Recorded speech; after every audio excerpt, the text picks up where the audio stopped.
जय जगन्नाथ नमस्कार। आशीष टीवी तरफ मुझे आपन को स्वागत करुच्ची। देखूँ ये हूँ आम बालेश्वर नीलगिरी अंचल ये जो आम एरिया देखुं ये एरिया देखूँ ये लोक मैंने आमर जो आदिवासी लोक हूँ आम हिंदू लोक हूँ समस्ते केते वर्ष धरी आपण मैंने रही 70-75 वर्ष रही आपन को पट्टा मिलनी।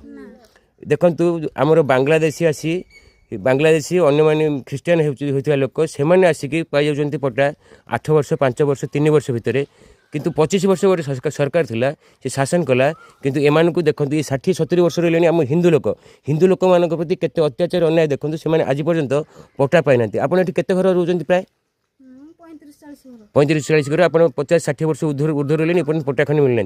देखो सरकार देखूँ कह क्या शुणव किए ये जो एम असुविधा को किए सुधार केवल मोर अनुरोध यही बीजेपी सरकार ही सुधारिया दरकार।